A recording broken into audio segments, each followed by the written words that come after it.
బంగ్లాదేశ్ తాత్కాలిక ప్రధానమంత్రి మహ్మద్ యూనస్ కుక్కతోక వంకర అన్న చందంగా వ్యవహరిస్తున్నారు. తాను పట్టిన కుందేలుకు మూడే కాళ్లు అన్నట్టుగా హింసాకాండను పెంచి పోషిస్తున్నారు.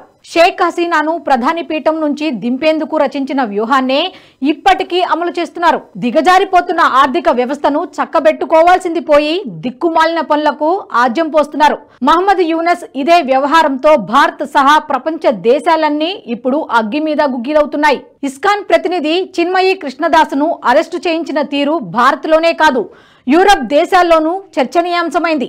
బంగ్లాదేశ్ లో ప్రస్తుత పరిస్థితులు చూస్తుంటే అక్కడికి మన వాళ్లను వెళ్లనేయడం అంత ఉత్తమమేమి కాదు అంటోంది యునైటెడ్ కింగ్డమ్. బ్రిటన్ పౌరులెవరూ బంగ్లాదేశ్ లో పర్యటించకండి, అక్కడ ఉగ్రదాడులు జరిగే అవకాశం ఉంది అంటూ హెచ్చరికలు జారీ చేసింది యూకే ప్రభుత్వం. దీంతో మహ్మద్ యూనస్ ప్రభుత్వంపై దక్షిణాసియా దేశాలతో పాటు యూరప్ దేశాలు సైతం నమ్మకం కోల్పోయాయి.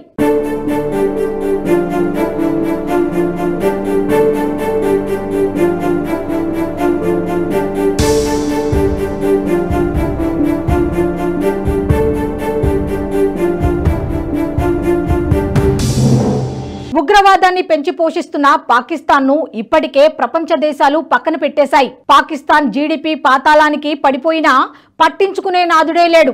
అలాంటి దేశంతోనే బంగ్లాదేశ్ తాత్కాలిక ప్రధాని మహ్మద్ యూనస్ దోస్తీకి దిగడం అనేక అనుమానాలకు ఆజ్యం పోసింది. తాజాగా బ్రిటన్ విడుదల చేసిన ఓ నివేదికతో పాకిస్తాన్తో బంగ్లాదేశ్ దోస్తీ వ్యవహారం ఉగ్రవాదం వరకు వెళ్లిందా అన్న అనుమానాలు వ్యక్తమవుతున్నాయి. 53 ఏళ్ల బంగ్లాదేశ్ చరిత్రలో తొలిసారిగా ఇటీవల పాకిస్తాన్లోని కరాచీ పోర్టు నుంచి బంగ్లాదేశ్ లోని చిట్టగ్రామ్ పోర్టుకు ఓ కార్గో నౌక వచ్చింది. స్వతంత్ర బంగ్లాదేశ్ చరిత్రలో పాకిస్తాన్తో నేరుగా మ్యారిటైమ్ కనెక్షన్ ఏర్పరచుకోవడం ఇదే తొలిసారి. ఈ పరిణామం బంగ్లాదేశ్ పాకిస్తాన్ మధ్య సంబంధాల బలోపేతానికి ఒక కారణం కావచ్చని అంతర్జాతీయ నిపుణులు హెచ్చరిస్తున్నారు. ఇక ఈ ఏడాది సెప్టెంబర్ లో న్యూయార్క్ లో జరిగిన UNGA సమావేశాలు జరుగుతున్నప్పుడు బంగ్లాదేశ్ తాత్కాలిక ప్రధాని యూనస్ స్వయంగా పాకిస్తాన్ ప్రధాని షహబాద్ షరీఫ్ తో భేటీ అయ్యారు. భారత్ పాక్ దేశాల మధ్య నెలకొన్న అనిశ్చితి కారణంగా నిలిచిపోయిన సార్క్ ను మళ్లీ పునరుద్ధరించాలని కోరారు. ఈ భేటీ తర్వాత బంగ్లాదేశ్ విదేశాంగ మంత్రి మహ్మద్ తౌహీద్ హుస్సేన్ మాట్లాడుతూ రెండు దేశాల మధ్య సత్సంబంధాలను తాము కోరుకుంటున్నామని వ్యాఖ్యానించారు. తాజా పరిస్థితులను బట్టి బంగ్లా మాజీ ప్రధాని షేక్ హసీనా భారత్ పట్ల సానుకూలంగా ఉండగా యూనస్ మాత్రం అందుకు పూర్తి భిన్నంగా భారత్ ను దూరం పెడుతూ పాకిస్తాన్ కు దగ్గరయ్యే ప్రయత్నం చేస్తున్నారు. కొద్ది రోజులుగా బంగ్లాదేశ్ లో మైనార్టీలపై దాడులు హెచ్చుమేరడం, ముఖ్యంగా హిందువులను టార్గెట్ చేయడం కుట్రలో భాగమేనన్న అనుమానాలకు తావిస్తోంది.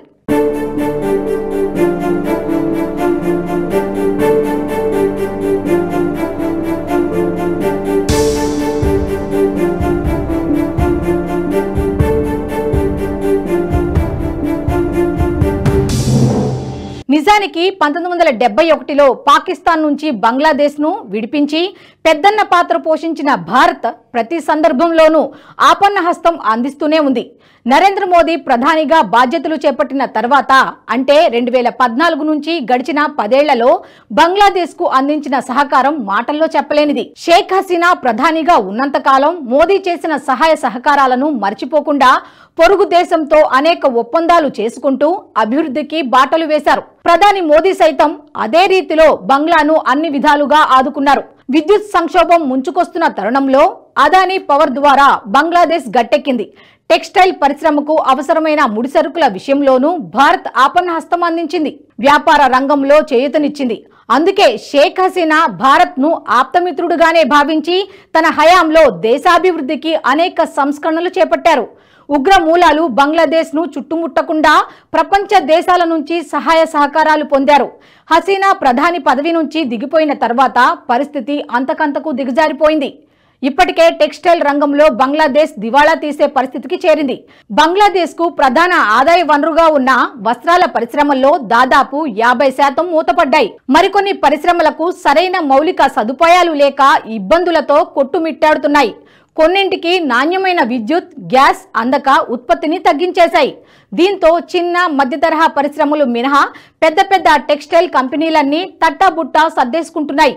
అయినా ప్రస్తుత ప్రధాని మహమ్మద్ యూనస్ మాత్రం ఇంకా కాకమ్మ కబుర్లు చెబుతూనే కాలం వెళ్లదీస్తున్నారు.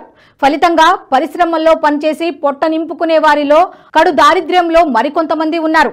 వాళ్ళందరూ బిక్కుబిక్కుమంటూ జీవనం సాగిస్తున్నారు.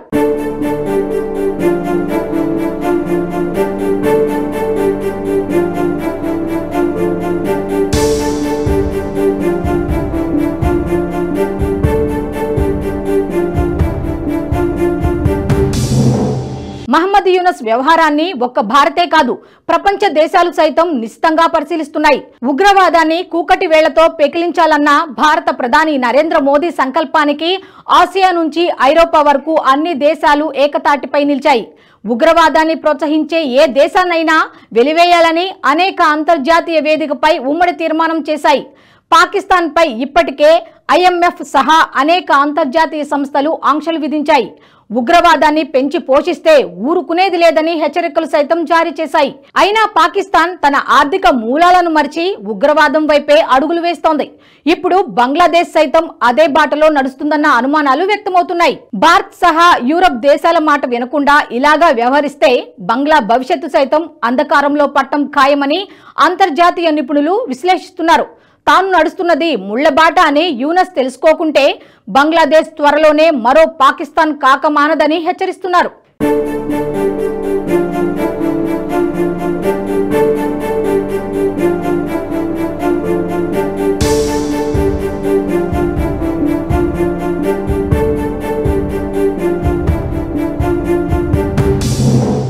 ఈ వీడియో మీకు నచ్చినట్టయితే లైక్ చేయండి, 10 మందికి షేర్ చేయండి. అలాగే కామెంట్ల రూపంలో మీ అభిప్రాయాలను మాతో పంచుకోండి. Nationalist hub group of channels ను సబ్స్క్రైబ్ చేసుకుని తెలుగునాట జాతీయవాద జర్నలిజాన్ని ప్రోత్సహించండి. ఈ వీడియో కింద ఉన్న బెల్ ఐకాన్ పై క్లిక్ చేయడం మర్చిపోవద్దు.